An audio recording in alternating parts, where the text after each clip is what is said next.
There's a finding in psychology that stops most people in their tracks when they first hear it.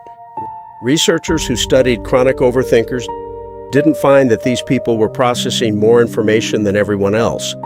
They weren't analyzing more carefully. They weren't being more logical or more thorough. What they found was this: overthinkers are feeling more, and they have nowhere to put it. The thinking isn't the problem. The thinking is what happens when an emotion has been circling for so long with nowhere to land that the mind turns it into a loop. And once you understand that, once you really let that sink in, the way you see your own mind starts to change. Let me describe something and see if it sounds familiar. It's late at night, you should be asleep. But instead you're replaying a conversation from 3 days ago, analyzing the exact words you used, wondering if they came across the wrong way, running through every possible interpretation of what the other person said, building entire scenarios in your head, what they must think of you now, what they might say to someone else, what it means about you as a person. And the harder you try to stop, the louder it gets. Most people call this overthinking, and they treat it like a thinking problem. They try to logic their way out of it. They tell themselves to stop, to think about something else, to be rational, to get perspective. And it doesn't work, because it was never a thinking problem. Here's what's actually happening.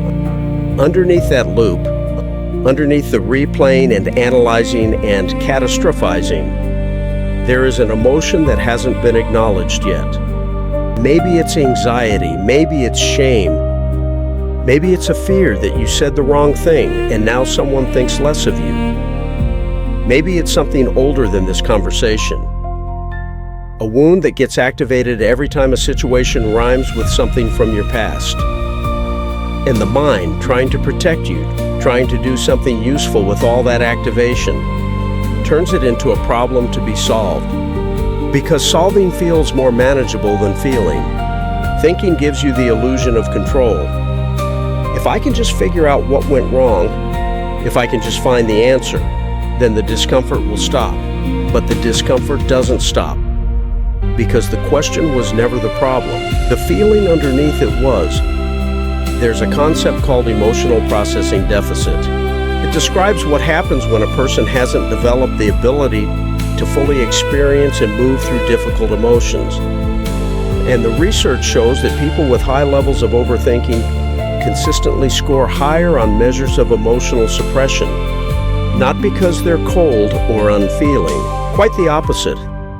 They often feel very deeply, but somewhere along the way, through experience, through environment, through being told too many times that their feelings were too much or too inconvenient or just not the right feelings to have, they learn to redirect, to go up into the head instead of down into the body, to analyze instead of feel, to think their way around an emotion rather than through it. And the mind is remarkably good at this.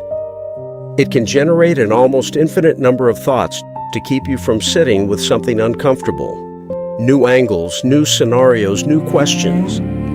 Each one feeling urgent, each one promising that this time, if you just think about it hard enough, you'll finally find the answer that makes the feeling stop. You never do, because the feeling is still there, waiting, patient. It will keep generating thoughts until you turn around and face it. Think about the last time your mind went into a loop. Not the content of the loop, but what was underneath it. If you sit with it for a moment, really sit with it, not think about it, but feel into it. What's there? Is there fear? Fear of being rejected, of being seen as inadequate, of losing something important? Is there shame, that quiet sinking sense that you're not quite enough? Is there grief? Something you haven't let yourself fully mourn? Is there anger you haven't let yourself feel because it seemed too dangerous or too unfair to those around you? Whatever is there, that is what the thinking is trying to protect you from. And the only way to quiet the loop is to stop trying to think your way out of it and start actually feeling your way through it.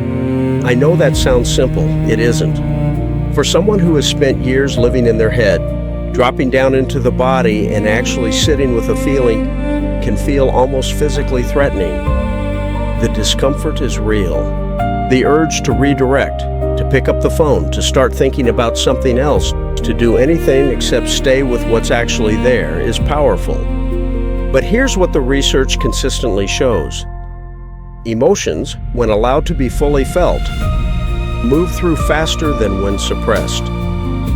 The average emotional response, if you actually let it happen, if you name it, locate it in your body, breathe into it, and stay with it, lasts somewhere between 60 seconds and a few minutes. The thought loop that replaces it, that can last for days, weeks, years for the ones that go deepest.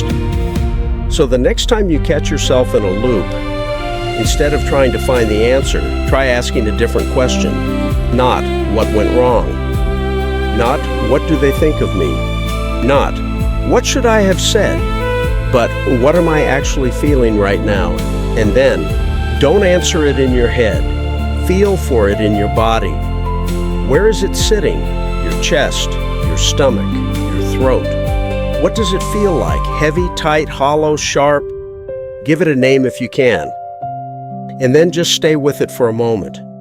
Don't fix it, don't analyze it, don't make it mean anything. Just let it be there.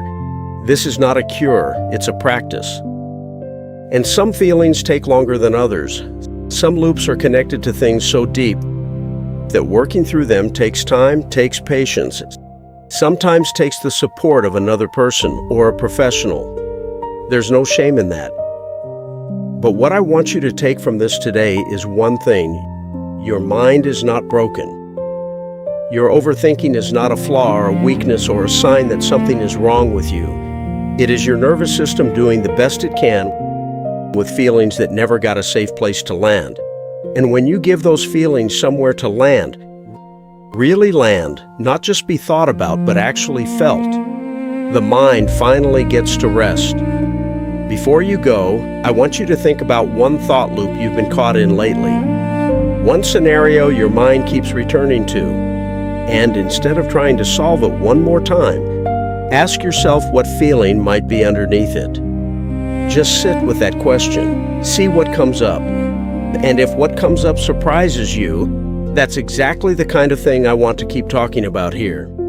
Next week, I want to go into something that a lot of people find difficult to admit. The strange comfort of talking to AI when real relationships feel like too much work.